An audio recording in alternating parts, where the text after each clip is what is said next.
கண்களை மூடி நாம் ஜெபிப்போம். எங்களை நேசிக்கிற நல்ல தகப்பனே, இந்த நல்ல வேளைக்காக நன்றி செலுத்துகிறோம். நீர் எங்களோடு கூட பேசும் ஆண்டவரே. நீர் உலகத்தை படைத்தவர், அதில் எந்த மாற்றமும் இல்லை. ஆனால் நீர் எங்களுடைய தகப்பன். எங்களுடைய ஆன்மீக ஆகாரத்தின் மேலே மிக கவனம் கொண்டவர். எங்களுடைய இருதயத்தின் ஒவ்வொரு யோசனைகளையும் ஆராய்ந்து பார்க்கிறவர். எங்கள் மேலே ஒரு அக்கறை கொண்டு எங்களை சில நேரங்களில் ஆசீர்வதித்து, சில நேரங்களிலே கடினமான பாதையிலும் கூட எங்களுடைய நலம் கருதி ஆண்டவரே, நீர் எங்களை நடத்துகிற சர்வ வல்லமையுள்ள கர்த்தரப்பா. எத்தனையோ கோடிக்கணக்கான ஜனங்கள் இருக்கிற இந்த பூ உலகத்தில் சிறு கூட்டமாய் எங்களை நீர் தெரிந்து கொண்டீர். இதுதான் நிஜர்த்தமான உண்மை ஆண்டவரே. இம்மட்டும் எங்களை வழிநடத்தின கர்த்தர், உம்முடைய ஆவியின் அனுகிரகத்தை நாடி நாங்கள் நிற்கிறோம். பேசுகிற என்னையும் சரி, அதை ஆழமாய் கேட்கிற ஒவ்வொரு ஜனத்தின் மத்தியிலும் நீர் பேசும்படியாக ஜெபிக்கிறோம். பெரிய காரியங்களை செய்யும் மீட்பெரும் இரட்சகருமாகிய இயேசு கிறிஸ்துவின் மூலம் ஜெபம் கேளும் எங்கள் ஜீவனுள்ள நல்ல பிதாவே, ஆமென். பிரியமானவர்களே, இந்த நல்ல நாளுக்காக நான் கர்த்தரை மகிமைப்படுத்துகிறேன். இந்த நாளிலே நாம் ஒரு ப்ராக்டிக்கலாக வசனத்தில் ஆமென் நாம் சில காரியங்களை தியானிக்கலாம் என்று நான் யோசிக்கிறேன். யோவான் 3ஆம் அதிகாரத்திலே 15-16 வசனங்களை வாசிக்கிறேன். அதில் ஒரு பதத்தை மாத்திரம் அது என்ன என்று நாம் புரிந்திருக்கிறோமா என்பதைத்தான் இன்றைக்கு நாம் சிந்திக்க போகிறோம். யோவான் 3ஆம் அதிகாரம் 15-16 வாசிக்கிறேன், கவனமாய் கேளுங்கள். தன்னை விசுவாசிக்கிறவன் எவனோ அவன் கெட்டு போகாமல் நித்திய ஜீவனை அடையும்படிக்கு உயர்த்தப்பட வேண்டும். It's a very definite thing. தேவன் தம்முடைய ஒரே பேரான குமாரனை விசுவாசிக்கிறவன் எவனோ, அவன் யாராக இருந்தாலும் பரவாயில்ல, அவன் கெட்டு போகாமல் நித்திய ஜீவனை அடையும்படிக்கு அவரை தந்தருளி இவ்வளவாய் உலகத்தில் அன்பு கூர்ந்தார். இதில் கீ வேர்டு என்ன யோசிங்க நல்லா. இந்த 2 வசனத்துலேயும் கீ வேர்டு என்ன? விசுவாசிக்கிறவன். That is the key word. ஏன்னா இந்த ஒரு வார்த்தை மனிதர்களுடைய வாழ்க்கையை தலைகீழாக புரட்டி போடக்கூடிய ஒரு வார்த்தை. ஏன் அதை எப்படி சொல்கிறேன்னா, தன்னை கர்த்தராக இயேசு கிறிஸ்துவை விசுவாசிக்கிறவன் எவனோ, அந்த வேர்டு எவனோங்கிறது 2 வார்த்தையிலையுமே வருது. அவன் கெட்டு போகவே மாட்டான, கெட்டு போகாமல் நித்திய ஜீவனை அடையும்படிக்கு உயர்த்தப்பட வேண்டும். அப்போ இந்த வசனம் என்ன சொல்லுது? முதல்ல ஒரு ஒட்டுமொத்தமாய் பார்க்கும் பொழுது, கர்த்தராகிய இயேசு கிறிஸ்துவை விசுவாசிக்கிறவன் அவனுக்கு மரணமே வந்தாலும் அந்த அந்த சரீரத்திலிருந்து அவன் விடுதலை பெற்று கர்த்தராகிய இயேசு கிறிஸ்து பிதா, குமாரன், பரிசுத்த ஆவியானவர் இருக்கிற அந்த பரலோக வாழ்வை, ஆமேன், அந்த முழுமையை, ஆமேன், ஒருவேளை இந்த பூமியிலே வசிக்கும் போது கூட உள்ளான சமாதானம், சந்தோஷத்தை, அப்படி ஒரு எட்டர்னல், அதாவது முடிவில்லாத தேவனோடு கூடிய காலங்கள், அதுக்குள்ளே அவன் இறைவனோடு 2 கலந்து விடுவான் என்று தான் இந்த வேதவசனம் நமக்கு சொல்கிறது. அது எவ்வளவு பெரிய அவசியமான ஒன்று. இன்றைக்கு கூட 2 பேருக்கு நான் சுவிசேஷம் சொல்லி கொண்டிருக்கும் பொழுது நான் அதைத்தான் சொன்னேன். நீங்கள் உங்கள் வாழ்க்கையில் எதுக்கு ரொம்ப முக்கியத்துவம் கொடுத்து பிளான் பண்ணுறீங்க அப்படி கேட்டேன்.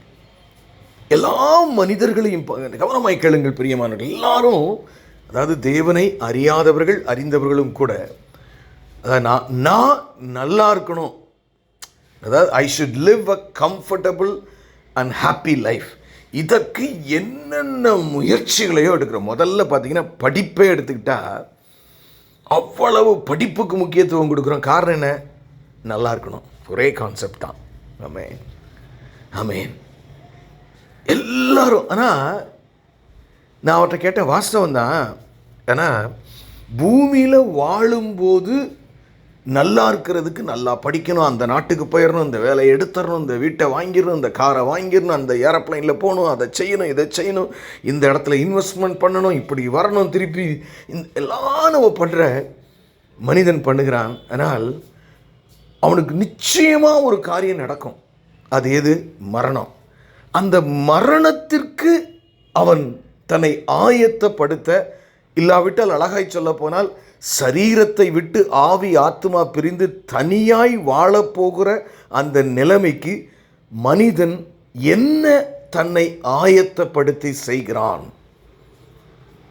அப்படின்னு கேட்டால் அவர் ஸ்தம்பிச்சு போனார்.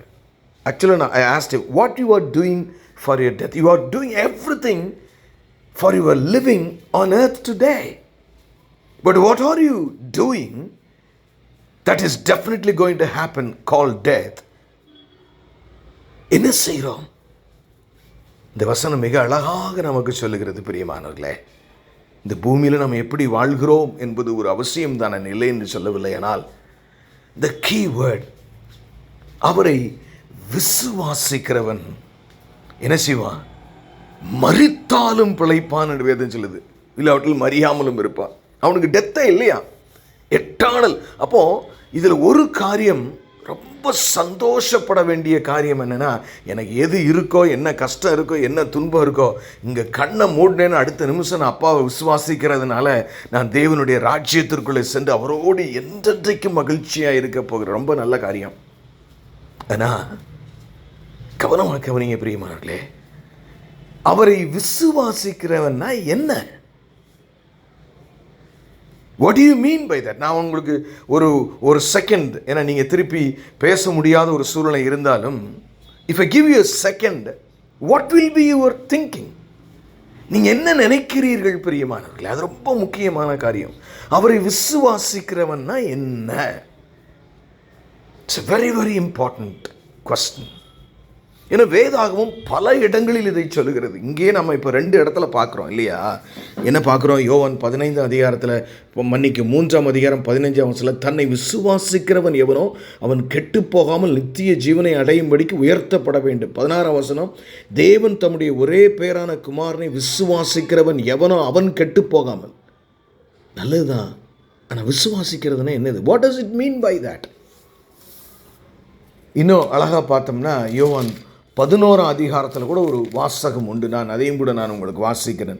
25, 26. இயேசு அவனை நோக்கி, நானே உயிர்த்தெழுதலும் ஜீவனுமாய் இருக்கிறேன். என்னை விசுவாசிக்கிறவன் மரித்தாலும் பிழைப்பான்.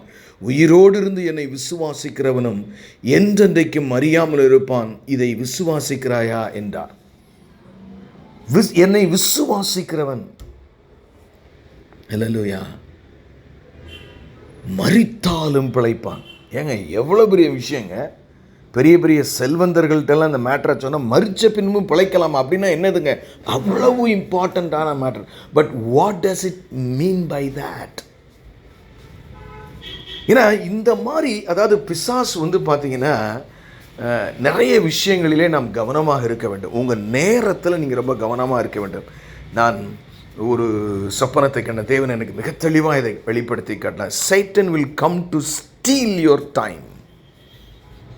அப்போது நீங்கள் ஜெபிக்கிறதையும் வேதத்தை தியானிக்கிறதுலையும் உங்களுடைய கவனங்களிலும் ஜாக்கிரதை. இன்னொரு விஷயம் என்ன தெரியுமா செய்வான் பிசாசம்? அநேக சமயத்தில் உங்கள் பேலன்ஸ், எல்லாவற்றையும் பேலன்ஸ், லைஃப்பை பேலன்ஸ் பண்ண இடத்துல ஆட்டி விட்டுருவான். அது மாதிரி இந்த மாதிரி கீ வேர்டு இருக்குது பார்த்தீங்களா, இதை நம்ம புரியாமல் மறைத்து விடுவான். இப்போவுமே நான் எல்லாரையும் பேச விட்டேன்னா ஒவ்வொருத்தரும் ஒரு கருத்து சொல்லுவோம். ஏன் என்னங்க இதெல்லாம் ஒரு மேட்ராங்க? விசுவாசிக்கிறவன் இது தானாங்க நாங்கள் 20 வருஷமாக கேட்டிருக்கோம். What does it mean by that? What does it mean by that? வேதாகமம் இயேசுவை விசுவாசிக்கிறவன் என்று சொல்லுகிறதின் ஆழம் என ரொம்ப முக்கியமான பாயிண்ட்ல யோசிச்சு பாருங்க. மரிக்காத ஒரு நிலைமைக்கு நீங்கள் உங்களை தகுதிப்படுத்துகிற ஒரு காரியம், அதை நாம் தெரிந்திருக்க வேண்டுமா வேண்டாமா? யோசிச்சு பாருங்க, நீங்கள் உண்மையிலேயே வேதத்தை வாஞ்சித்து அவர் with due regard and respect தியானிச்சுட்டு இருந்தீங்கன்னா, இந்த இடம் வரும்போது இந்த விளக்கம் கிடைக்காம ஃபர்தராக நான் போக மாட்டேன், இது எனக்கு விளக்கம் வேணும், நம்ம நின்றுருந்துருக்கணும். It's very very important. ஏன்னா எனக்கு ஆவியானவர் திருப்பி, ஏன்னா இது ஒரு ஆழமான ஒரு கருத்து. ஒரு சில பிரசங்கங்களையே என் வாழ்நாள் புலம் கடைசி வரை பண்ணி முடித்தால் போதும் என்று நினைக்கிறேன். புதுசாகலாம் ஒன்றும் சொல்ல வேண்டிய அவசியம் இல்லை என்று நினைக்கிறேன்.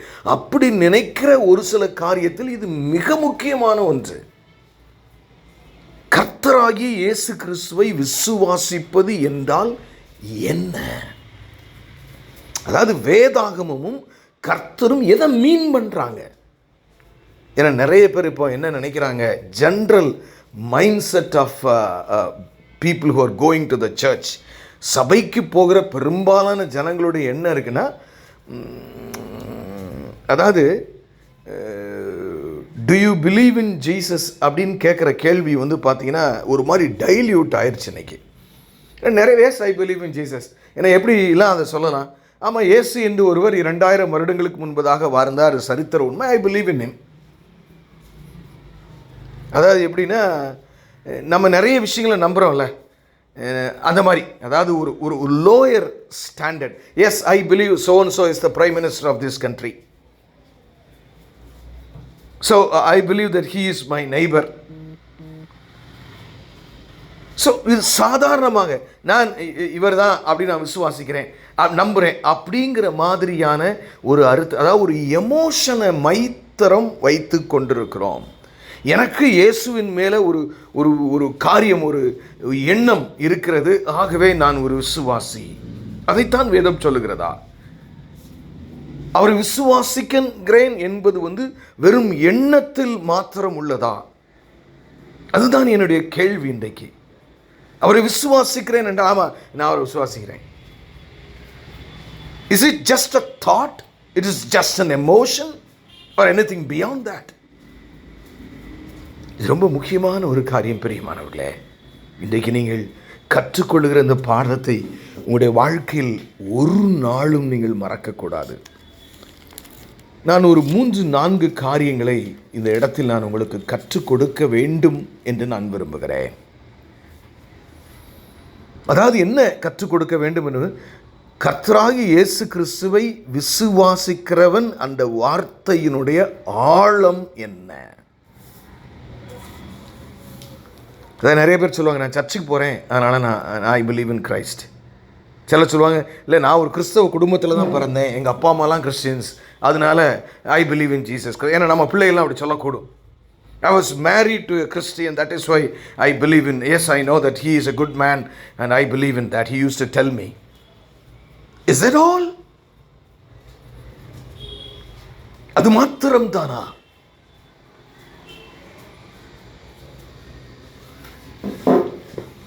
நிச்சயமாக இல்லை பிரியமானவர்களே. அது மாத்திரம் இல்லை அப்படின்னா இது என்ன சொல்லுகிறது என்பதை நாம் ஆழமாக தெரிந்து கொண்டு அதை கடைபிடிக்க வேண்டியது அவசியம். காரணம், அதை தெரிந்து கொண்டு கடைபிடிக்கும் பொழுது மரணம் இல்லாத ஒரு வாழ்க்கையை, நித்திய ஜீவனை தேவன் நமக்கு தருகிறார். அல்லேலூயா. It's not an easy word. Amen. It is an easy word, but Satan has complicated it with our emotions. முதல் காரியம் நான் சொல்லுகிற, அவரை விசுவாசிக்கிறவனா என்ன அப்படிங்கிறதுல என்னை பொறுத்தல ஒரு 4 பதங்களை அவன் சரியாக சொல்ல வேண்டுமானால் 3 பதங்கள், அதனுடைய விளக்கமாக இன்னொரு ப்ராக்டிக்கலாக ஒரு காரியத்தையும் சொல்லி நான் பார்க்க வேண்டும் என்று நான் நினைக்கிறேன். முதல் காரியம், அவரை விசுவாசிக்கிற. எதை நீங்கள் விசுவாசிக்க முடியும்? எதை குறித்து? அதாவது நீங்கள் 3 பார்க்குறீங்க, நைட்டு வந்து வானத்தில் 3 பார்க்குறீங்க, அது பேர் 3 தான் அப்படிங்கிறத தெரிகிறதுக்கு பார்த்தீங்கன்னா உங்களுக்கு ஒரு நாலேஜ் வேணும். ஆமாம், இதுதான் 3, இது ஒரு ஸ்டார் இல்லை. அதாவது some knowledge about that has to come. ஒரு அறிவு வர வேண்டும்.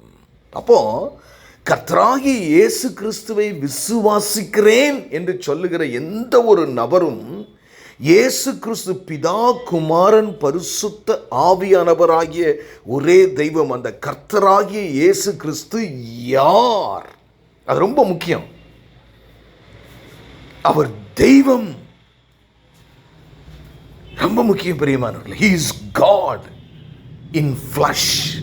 இன்னைக்கு நான் அடிக்கடி சொல்லுவேன், ஏக திருத்துவம் சொல்றேன்ல, பிதா, குமாரன், பரிசுத்த ஆவியானவராகிய சர்வ வல்லமையுள்ள உயர்ந்த உன்னதமான தேவன் ஒரு பகுதி இப்போ மனிதனாக தான் இருக்கு. ஹல்லேலூயா. Human flesh, even though he is God, he is in the human flesh. மறுரூபத்தில் பார்த்தீங்கன்னா மனுஷ சாயலாக தான் காயங்கள் எல்லாம் காட்டிட்டு போயிருக்காரு அவர். He took the human form. அந்த அளவிற்கு மனுஷனுக்கு ஒரு கனத்தையும் மகிமையும் அவர் கொடுத்திருக்கிறார். பிரியமே, எந்த மிருகத்துக்கு அதை கொடுக்கவில்லை. தூதர்களுடைய சரீரத்தை அவர் மறுரூபமாக ஏற்றுக்கொள்ளவில்லை. அவ்வளவு மேன்மையான ஒரு தெய்வம். அவரை விசுவாசிக்கிறனா அவரை குறித்த அறிவு, அவரை அறிகிற அறிவின் மேன்மைக்காக என்று பவுல் எழுதுகிறான். You should know him. முதலாவது அவர் யார்? Who is Jesus? 100% man, 100% God. ஏன்னா அவர் அப்போஸ்தலர் 17ஆம் அதிகாரத்தில் நாம் பார்க்கும்பொழுது பார்த்தீங்கன்னா, ஒரு மனிதனை அவர் உலகத்தின் நியாயாதிபதியாக நியமித்திருக்கிறார் என்று வேதம் சொல்லுகிறது. அல்லேலூயா. அதை குறித்து நான் ஏற்கனவே உங்களுக்கு நான் சொல்லியிருப்பேன் என்று நான் நினைக்கிறேன். அவரை குறித்த ஒரு அறிவு. ஏன் மனுஷனை நியாயாதிபதி வச்சிருக்கிறாரு? இல்லைன்னா மனுஷன் சொல்லுவான், நாங்கள் பூமியில் பட்ட பாடில் நீர் கடவுளியா மேலே இருந்தீர், என்ன தெரியும் உங்களுக்கு? இங்கே பூமியில் நீங்கள் கஷ்டப்பட்டு அடி மிடி வெக்கப்பட்டு இப்படி நின்றுருந்தீங்கன்னா எங்கள் கஷ்டம் தெரியும். எங்களை பாவத்தை நியாயம் இருக்கு, நீங்கள் வந்துட்டீங்களே, என்ன நியாயம் இருக்குது? அப்படி எந்த மனுஷனும் சொல்லிடக்கூடாதுங்கிறது தான் தானே மனித அவதாரமாய் பூமியிலே அத்தனை பாடுகளையும் அத்தனை பாவ சூழ்நிலைகளின் வழியாகும் எனக்கு இன்னைக்கு என்ன ஒரு செக்ஷுவல் டெம்டேஷன் இருக்கோ அது இயேசு கிறிஸ்துவுக்கும் இருந்து அதிலே அவர் பாவம் இல்லாதவராய் அவர் பரிசுத்தராய் இருந்தார். ஸோ அப்போ நீங்கள் நல்லா தெரிஞ்சுக்கங்க, கர்த்தராகி இயேசு கிறிஸ்துவை விசுவாசிக்கிறேன் என்று சொல்லும் பொழுது முதல் காரியம் அவர் யாருன்னு முழுமையாக நீங்கள் அறிந்தும் தெரிந்தும் இருக்க வேண்டும். ஹல்லேலூயா. உதாரணத்துக்கு ஜீசஸ் இஸ் காட் ஹிம்செல்ஃப். ஆமென். அடுத்து நம்ம பார்த்தோன்னா, நான் நினைக்கிறேன், அதாவது நான் அடிக்கடி சொல்லுவேன்ல, சிலுவையில் என்றைக்குமே நீங்கள் உங்களை தான் பார்க்கணுன்னு. நான் அப்படி அநியாயமாக அக்கிரமமாக சிலுவையில் அடிபட்டு சாக வேண்டியவன். ஏன்னா நான் என் முற்பிதாக்கள் எல்லாரும் பாவம் செய்தவர்கள், வாயெல்லாம் பொய், கண்ணெல்லாம் இச்சை, அப்படி வாழ்ந்த ஒரு என் தாய் என் பாவத்தில் என்னை கற்பந்தரித்தாள். எல்லாவற்றிலையும் தான் நான் ஒரு பை ப்ராடக்டாக நான் வந்திருக்கிறேன். என் பாவத்தால் வைத்துக்கொண்டு இறைவனிடத்தில் நான் ஒரு காலமும் சேர முடியாது. ஆகவே அதை அந்த நிலைமையிலிருந்து என்னை விடுவிக்கும்படியாக இறைவன் மனித அவதாரமாய் சிலுவையிலே மரித்த அந்த இரத்தத்தினாலே மாத்திரம்தான் எனக்கு பாவ விமோச்சனம் உண்டு. அதாவது என்ன நான் சொல்ல வரேன்னா, அந்த அறிவில் இயேசு என் பாவங்களுக்காக முழு கிரயத்தையும் அவர் கொடுத்திருக்கிறார். அதோடு மாத்திரமல்ல, இயேசு கிறிஸ்து உயிரோடு கூட எழும்பி விட்டார். ஏன் எழும்பினார்? அவர் மீண்டும் வரப்போகிறார் உலகத்தை நியாயம் தீர்க்கும்படியாய். அல்லேலூயா. ஏன்னா நம்ம அடிக்கடி வாசிப்போம், நீங்கள் ரொம்ப வார்த்தையில் கவனமாக இருங்க. ஏன்னா மத்தேயு 12ஆம் அதிகாரத்தில் நீங்கள் படிக்கும்போது மிகத்தலுக்கு நீங்கள் பேசுகிற ஒவ்வொரு வார்த்தைக்கும் கடைசி நாட்களில் கணக்கு கொடுக்கணுமா? God is everywhere. The closest thing. அதாவது உங்கள் நாக்குக்கு பக்கத்தில் பல்லும் இருக்குன்னு நினைக்கிறீங்க, இல்லை, உங்கள் நாக்குக்கு பக்கத்தில் கர்த்தர் இருக்கிறார். என்ன பேசுகிறீங்கன்னு அவர் பார்த்துட்டு இருக்காரு. அநேக நேரங்கள் நம்ம நினைக்கிறோம் வாய்க்குள்ளே நாக்குக்குள்ளே பல்லு தானே இருக்குது அப்படின்னு. இல்லை, அதுக்கும் அருகாமையிலே கர்த்தர் இருக்கிறார். ஸோ அப்போ அவரை குறித்த அறிவு முதல் காரியம். அந்த விசுவாசம் என்றால் அவரை குறித்த ஒரு அறிவு நமக்கு நிச்சயமாக இருக்க வேண்டும். பிரியமானவர்களே, அது ரொம்ப முக்கியம். அப்போ என்ன செய்யணும்? அவரை விசுவாசிக்கிறேன்னு சொன்னால் these are all the elements involved in that. நான் எந்த அளவுக்கு இயேசுவை அறிந்திருக்கிறேன், அவரை என் சொந்த இரட்சகராக நான் அறிந்திருக்கிறேனா? அவர் யார்? அவர் எதற்காக பூமியிலே வந்தார்? அவர் பூமியில வந்து என்னத்தை சாதித்தார், என்ன செய்தார்? அதனால நான் என்ன நன்மை பெறுகிறேன்? இனி அவர் என்ன செய்ய போகிறார்? ஸோ தட் நாலேஜ் ரொம்ப ரொம்ப முக்கியம். நீங்கள் எதை விசுவாசிக்கும் போதும், அதாவது நீங்கள் ஒன்று உங்கள் வீட்டிலேருந்து வெளியில் வர்றீங்க, உங்கள் கராஜுக்குள்ளே வர்றீங்க, கராஜை ஓப்பன் பண்ணுறீங்க, உங்கள் காரை வந்து இது உங்கள் காருங்கிற அந்த ஒரு நாலேஜ் உங்களுக்கு இருக்கும்போது தான் அதில் ஏறி உட்காடுறீங்க. Yes, you need to have knowledge first. ரெண்டாவது பார்த்தீங்கன்னா, ஆமேன் ஆமேன் ஆமேன், ரொம்ப ஒரு முக்கியமான காரியம் என்னென்னா, நாலேஜ் மட்டும் பத்தாதுங்க. அதான் நான் என்ன சொல்கிறேன்னா, அவரை கர்த்தராகிய இயேசு கிறிஸ்து விசுவாசிக்கிறவன் எவனோங்கிறதுல knowledge is one among them. ஆமேன். த செகண்ட் எலமெண்ட் இஸ் உணருதல். ஆமேன். இல்லைன்னா நம்ம சில நேரங்களில் ஆங்கிலத்தில் சொல்ல வேணும்னா கன்விக்ஷன் சொல்லலாம். Amen amen. ஒரு I am fully convinced on தேட்னு சொல்லுவோம்ல, இது சத்தியமாக இருந்தாலும் செஞ்சிருக்கவே மாட்டாருங்க. I am fully convinced. I know him personally. என் ஒய்ஃபை பற்றி எனக்கு தெரியும், அவள் இதை செஞ்சிருக்கவே மாட்டான் சொல்லுவோம்ல. என் பிள்ளையை பற்றி எனக்கு தெரியும், இது செஞ்சிருக்கவே மாட்டாவா. பர்சனல் கன்விக்ஷன் வேணுங்க. என் இயேசு எனக்காக உயிர் திறந்தவர், நான் அவருக்காக வாழ்வேன். ஆமேன். கன்விக்ஷன் வரும்போது நான் ஒரு சின்ன எக்ஸாம்பிள் நோட்ஸில் எழுதி வச்சுக்கிறேன்னா, டச்சிங் ஃபயர். நீங்கள் வந்து தீயை தொட்ட உடனே ஆன்னு சுட்டுவீங்களா, அந்த ஒரு அடுத்து தொடுவீங்களா? ஒரு கன்விக்ஷன், அப்பா தீயை தொட்ட சுட்டு தள்ளிற போதியா. இது எதை குறிக்கிறது? இந்த ஏன் அதை கன்விக்ஷன் சொல்கிறேன்னா, ஒரு உணர்தல் சொல்கிறேன்னா, உணர்தல் வரும்பொழுது மாற்றம் வர வேண்டும். அதாவது உணர்தலும் மாற்றமும் அடங்கினது தான் நான் உணர்தல், அதே மாதிரி மாற்றம். It's very very important. நான் ஒன்று, அதாவது இயேசு கிறிஸ்து ஜீவன் உள்ள தேவன், அவர் பூமிக்கு வந்தார், என் பாவங்களுக்காக மரித்தார், மீண்டும் அவர் நியாயாதிபதியாக வரப்போகிறார் என்பதை முழு நிச்சயத்தோடு ஒரு கன்விக்ஷன், ஒரு உணர்த்துதல் உங்களுக்கு இருந்தால் உங்கள் வாழ்க்கையை வேறு விதமாக வாழ ஆரம்பிப்பீங்க. Your thinking will change. Your actions will change. The way you speak with others will change. The change has to come, பிரியமானவர்களே. அதுதான் அவரை விசுவாசிக்கிறவன் எவனோ. என்ன விசுவாசிக்கிறான்? இவர் பரிசுத்தம் உள்ள தேவன், என்னையும் பரிசுத்தமாக வாழ அழைக்கிறார். சேஞ்ச், மாற்றம். நிறைய நேரங்கள் என்னென்னா, நாலேஜோட நிறைய பேர் நிப்பாட்டிடுறோம். நம்ம நாலேஜோட நிப்பாட்டுற எல்லாருமே பார்த்தீங்கன்னா அவங்களுக்கு க்ளீனாக பிரசங்கம் கூட பண்ண முடியும் அவங்களால, நாலேஜை மட்டும் வச்சுக்கிட்டு. ஆனால் Bible doesn't talk about that. இந்த ஒரு வார்த்தையிலே நீங்கள் கவனமாக இல்லாவிட்டால் பரலோக ராஜ்யம் செல்ல முடியாது, பிரியமானவர்களே. ஒருவேளை நீங்கள் அதை உணர்ந்திருப்பீர்கள். இதை நீங்கள் உலகுக்கு சொல்ல வேண்டும், சபைக்கு சொல்ல வேண்டும் என்று நான் உங்களுக்கு சொல்லுகிறேன். கன்விக்ஷன்.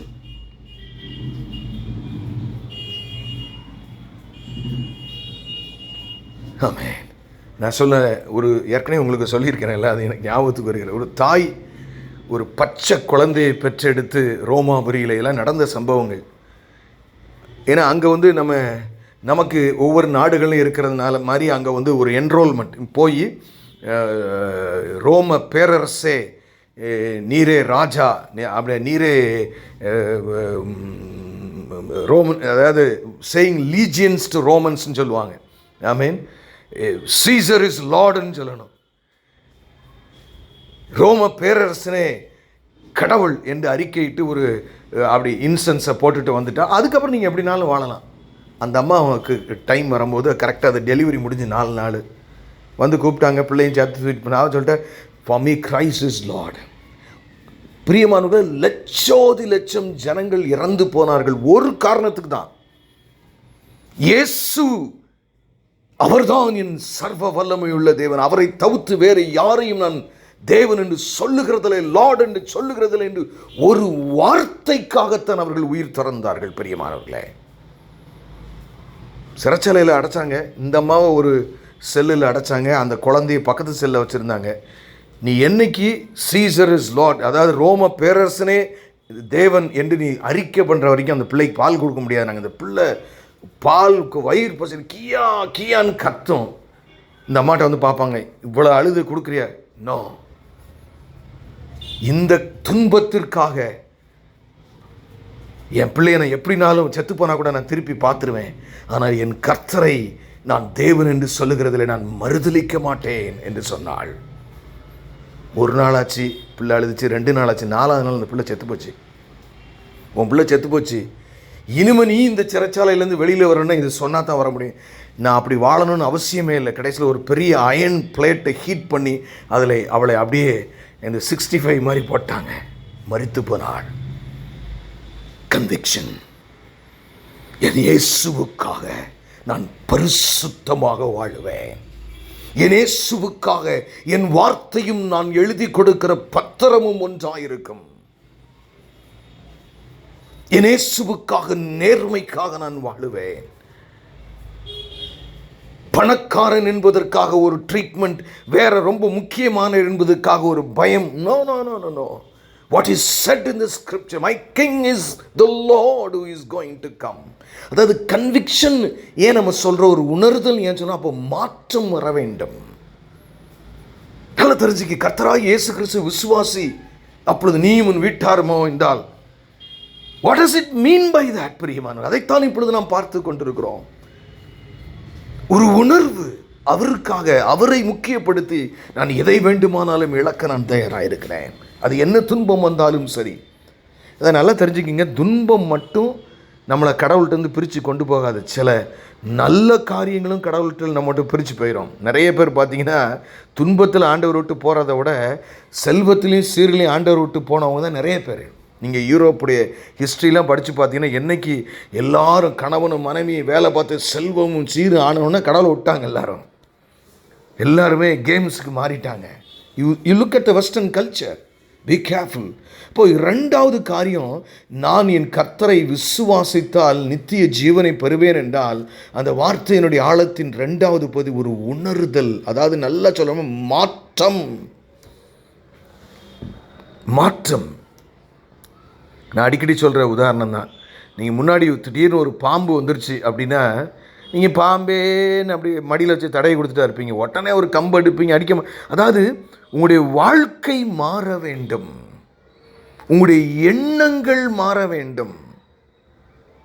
எண்ணங்கள் மாறாமல் வாழ்க்கை மாறாது. உங்களுடைய முக்கியத்துவங்கள் உங்களுடைய முக்கியத்துவம் எப்படி இருக்குது? எல்லாரும் போலையும் தான். ஏன்னா நீங்கள் ஒரு இடத்துல வேலை பார்க்குறீங்க, ஒரு காரியத்தில் இருக்கிறீங்க, ஒரு சூழ்நிலையில் இருக்கிறீங்க.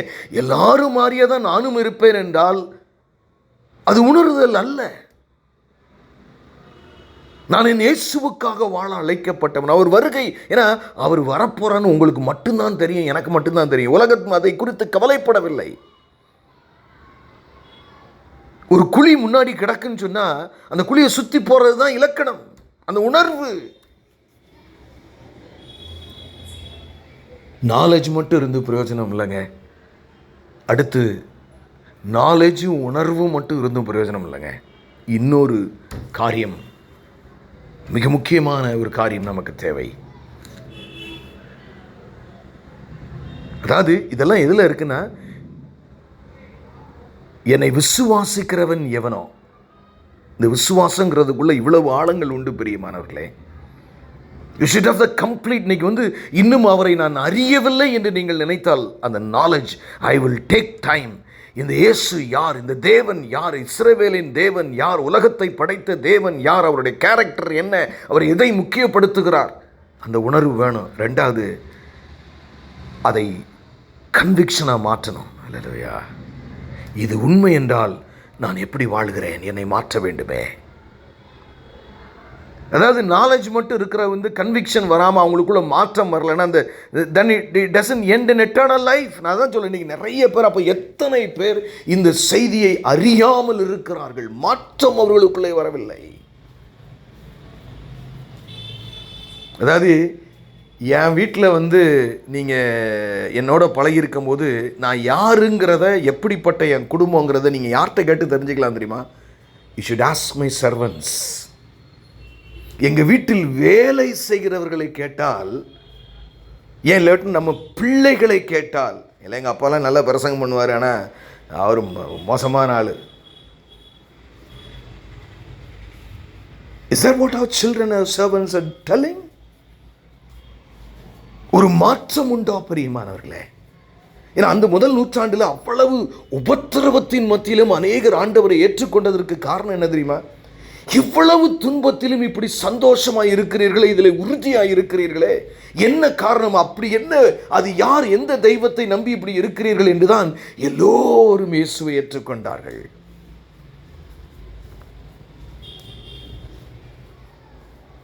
நம்மிடத்தில் என்ன மாற்றம் இன்னும் காணப்படவில்லை பிரியமானவர்களே. அது ஒரு பேப்பர் எடுத்து எழுதுவோம், இதிலெல்லாம் நான் இன்னும் மாறல ஆண்டவரே.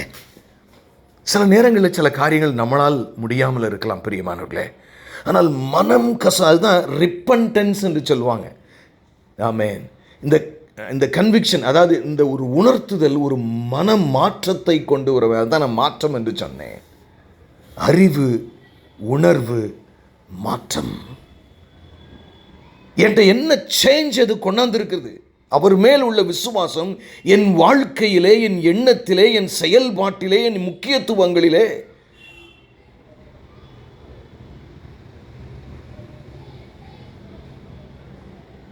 நம்ம எந்த நாட்டில்னாலும் இருக்கலாம்.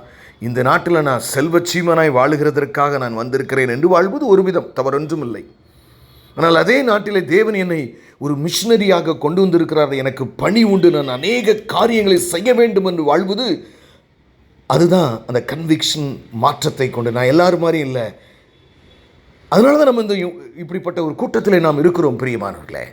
ஐ am not like the rest of the people, I am with my people. மாற்றம் மூன்றாவது மிக முக்கியமான காரியம் பிரியமானவர்களே, முழு நம்பிக்கை. நம்பிக்கை நான் சொல்லலை, ஏன்னா இன்றைக்கி அது ரொம்ப இன்டர்பிரட் ஆகுது. Trust God at all times. Amen. இந்த கன்விக்ஷன் சொன்ன பார்த்தீங்களா, அந்த முழு உணர்வு வரும்போது கீழ்ப்படிதல் வரும். மாற்றமும் கீழ்ப்படிதலும் சேர்ந்தது தான் ஒரு உணர்வு. இப்போ விசுவாசம்னா என்ன? அவரை குறித்து அறிகிற அறிவு. கமா, ஒரு உணர்வு. அந்த உணர்வுல என்ன இருக்கணும்? ரிப்பன்டன்ஸ், மனம் மாற்றம். நான் முந்தி அப்படி இருந்தேன், இப்படி நான் அப்படி இல்லை. மாற்றம், கீழ்ப்படிதல். அப்போ அந்த வசனத்தில் இப்படி சொல்லிட்டார், அப்போ நான் இனிமே இப்படி தான் வாழணும். என்னால் ஒருவேளை துன்பம் கூட வரலாம், அப்படி வாழ்ந்தா நான் செய்ய வேலை போயிடலாம், இப்படி வாழ்ந்தா எனக்கு குடும்பம் போயிடலாம், இப்படி வாழ்ந்தா எனக்கு இது போயிடலாம், பரவாயில்ல, இருந்தாலும் அந்த வசனத்தின்படி நான் துன்பத்தை கூட நான் தேர்ந்தெடுப்பேன். காரணம், அவர் வரப்போகிறார், என் வாழ்வு என்றென்றைக்கும் அவரோடு மகிழ்ச்சியாக இருக்க போகிறது. அந்த நம்பிக்கை இருந்தால் இந்த மாற்றம் வந்து தான் ஆகணும் பிரியமானவர்களே. Is the change happened. மூன்றாவது காரியம் முழு அப்படின்னா, என் பிள்ளைகளை குறித்து, என்னுடைய இனிமே நான் எப்படி வாழ போகிறேன், என்னைக்கு சாக போகிறேன்னு எனக்கு தெரியாது. நான் அதை பற்றி கவலையே படலை. அப்பா எனக்கு கடைசின்னு வரைக்கும் சோறு போடுவார். நிறைய பேர் நல்ல பிரசங்கெல்லாம் பண்ணுவாங்க, பேங்க் பேலன்ஸ் ஹெவியாக இருந்தால் தான் அவங்களால ஹாப்பியாக இருக்க முடியும். Completely trust. என் பிள்ளைகளை என்னை பார்க்க அதை பற்றி எனக்கு கவலையே இல்லை. ஏங்க, என் பிள்ளை என்னுடைய கடமை செய்கிறாங்க, என் பிள்ளை என்னை நேசிக்கிற, எனக்காக மரித்த கர்த்தர் என்னை நேசிக்கிறார், அவர் என்னை கடைசி வரைக்கும் நடத்துவார். நான் எதை குறித்தும் நான் அஞ்சுகிறதில்லை. ஸோ அதாவது நான் சொல்கிறது நீங்கள் புரிஞ்சிருப்பீங்கன்னு நினைக்கிறேன். You must be understanding what I mean. ஒரு முழு நம்பிக்கை அப்படின்னு என்ன அர்த்தம்? கவலை இல்லாமல் வாழ்கிற ஒரு வாழ்க்கை உங்களிடத்தில் இருக்கும். அல்லேலூயா. கவலை வரும், ஆனால் அடுத்த நிமிஷம் என்னாச்சே, எதுக்கு நான் இப்படிப்பட்ட தேவையில்லாமல் கவலைப்படுறேன்? என் வாழ்க்கையை நான் நேசிக்கிறதோட கர்த்தர் அதிகமாக நேசிக்கிறார், அவர் தந்த வாழ்க்கையை நான் வாழுகிறேன். அதாவது இந்த ட்ரஸ்ட்டு எப்படி மாறணும்னாங்க, உங்கள் ஆசை, உங்கள் ப்ரியாரிட்டிலாம் சரண்டர் பண்ணிவிட்டு அப்பா என்ன சொல்கிறாரோ அதுக்காக வாழ்கிறது தான் கம்ப்ளீட் ட்ரஸ்ட்டுன்னு அர்த்தம். அப்படின்னா தான் செய்ய முடியும். இந்த ட்ரஸ்ட் இல்லாமல் செய்யவே முடியாது. ஐயோ, என்னை பாதியில் கைவிட்டு போயிறாரு, என் பிளானில் நான் போனால் தான் கடைசி வரைக்கும் போக முடியும். It's not your plan. It is not your plan. It is not your priority. It is not your desire. It is the plan of God for which you should live. கடவுளுடைய திட்டத்திற்காக நான் இனிமேல் வாழுவேன். அவருடைய ஆசைகளுக்காக வாழ்வேன். என்னுடைய ஆசைகளை ஒதுக்கி விடுகிறேன். என்னுடைய சாட்டிஸ்ஃபேக்ஷன் இல்லை, அவர் தந்த அவர் சித்தத்தின்படி வாழ. ஏன்னா திருப்பி நம்ம பார்த்துருக்கோம் மேத்யூ 7:21 பிதாவின் சித்தத்தின்படி செய்கிறவன் தான் பரலோக ராஜ்யத்துக்கு போவான். இதுதான் அங்கே உள்ளடக்கம். ஒரே செய்தி தான் பைபிள் சொல்லுது. முழு நம்பிக்கை. இனி எனக்காக நான் வாழுகிற காலம் முடிந்து போயிற்று. ஏன்? நான் என் வாழ்க்கையை அவர் கடைசி வரைக்கும் பார்ப்பார். எனக்கு அருமையான 3 காரியம். அவரை குறித்த அறிவு, ஒரு உணர்வுதல், அந்த உணர்வுதல்ல மன மாற்றம், கீழ்ப்படிதல், ரெண்டுமே அதில் இருக்கணும். ஹல்லேலூயா. obedience, it's a key. அதாவது if your faith on God doesn't bring repentance and obedience, then that is not faith at all. அது மிக தெளிவாய் நாம் பார்க்கிறோம். C.S. லூயிஸ் அது அழகாக எழுதியிருப்பார். உன் நம்பிக்கை உனக்குள் ஒரு மாற்றத்தையும் தேவனுக்கு கீழ்ப்படுகிறதையும் நீ முழுமையாக அவரை நம்புகிறதும் உனக்குள்ள வரலன்னா that's not faith at all. அப்போ அநேக சமயங்களில் படுத்துட்டு நமக்கு தூக்கம் வர்றதில்ல, என்ன நடக்குமோ அப்படி இருக்காதீங்க. நம்ம அவர் பாப்பார், ஏன் விஷயத்தை அவர் பாப்பார், நீ தூங்குடா கண்ணே. நீங்கள் பேசுங்க உங்கள்கிட்ட. தாவீது தன் இருதயத்தை கர்த்தருக்குள் தேற்றிக் கொண்டான். ஆமென். 1 சாமுவேல் 30:6 என்று நினைக்கிறேன். எனக்கு அருமையான தேவஜனமே, நான் அவரை நம்புகிறேன். நான் எதற்கு? எனக்கு நித்திய ஜீவன் உண்டு, எனக்கு மரணம் இல்லை, என் பாவங்கள் மன்னிக்கப்பட்டதாகவே நான் மகிழ்ந்து களி கூறுவேன், எப்பொழுதும் கைகளை தட்டி நான் பாடுவேன். எத்தனை துன்பம் வந்தாலும், எவ்வளவு என் ஜபங்கள் கேட்கப்படாதது போல, ஏன்னா கர்த்தர் நல்ல இந்த 3 விஷயத்துக்காக தான் உங்கள் லைஃப்பில் அநேக சோதனைகள் வருதுங்க. என் பிள்ளை எந்த நிலைமையில இருக்கான்னு உங்களுக்கு தெரிவிக்கிறதுக்காக. அல்லேலூயா. அப்போனா நல்லா தெரிஞ்சுக்கங்க, அவரை விசுவாசிக்கிறவன் எவனோ அப்படிங்கிற கான்செப்ட் நம்ம வந்தாலே இந்த 3 காரியத்தை நீங்கள் மறக்கக்கூடாது. அறிவு, உணர்வு, அந்த உணர்வுக்குள்ள ஒரு மாற்றமும் கீழ்ப்படிதலும், அடுத்து முழு நம்பிக்கை. அதாவது என்ன தன்மை ப்ராக்டிக்கலாக அதில் பார்க்கணும். நான் கவலை இல்லாமல் வாழ்வேன். ஏன்னா என் வாழ்க்கை அவர்கிட்ட சரண்டர் பண்ணிட்டேன், அவரை முழுமையை நம்புகிறேன், அவர் தர்ற வாழ்க்கையை வாழ்கிறேன். அதை நம்ம சொல்ல, நான் படிச்சிருக்கேன்ப்பா, இந்த கம்பெனி எனக்கு வேலை கொடுக்கலன்னா அடுத்த கம்பெனிக்கு போவேன் அப்படி சொல்ல மாட்டோம். It's a kind of, it is not exactly the same, but still I'm giving you as an example. எங்கள் அப்பாவுக்கு என் வாழ்க்கையை சரண்டர் பண்ணிட்டேன். எங்கள் அப்பா ஒரு காலம் என்னை கைவிட மாட்டார். கடைசி வரை. நிறைய பேர் நாங்கள் சாகிற நேரம் அவங்க படுத்த படுக்கையில் இருந்துடக்கூடாது, டைப்பர். எதுக்கு அந்த தேவையில்லாத சிந்தனை? என்னை தேவன் நடத்துவார், கடைசி பரியந்தமும் அவர் சித்தப்படி என்னை நடத்துவார், பலன் தருவார். முழு நம்பிக்கை, முழு மனமாற்றம், முழு அறிவு, இதைகளெல்லாம் சேர்ந்ததுதான் அந்த ஒரு சின்ன வார்த்தையாகி விசுவாசம். வெறும் எமோஷனோ, நான் சர்ச்சுக்கு போகிறேன், நான் இயேசு தான், எனக்கு என்ன இயேசு தான் தெய்வம், வேறு தெய்வம் மாதிரி எனக்கு எதுவுமே தெரில, இந்த காரியங்கள் எல்லாம் நம்மை மோட்சத்திற்கு கொண்டு சொல்லாது. பிரியமானவர்களை, கண்களை மூடி நாம் ஜெபிப்போம். எங்களை நேசிக்கிற நல்ல தகப்பனே, என்னை விசுவாசிக்கிறவன் எவனோ அவன் கெட்டு போகாமல் நித்திய ஜீவனை அடையும்படிக்கு என்று நாங்கள் கண்டோம்.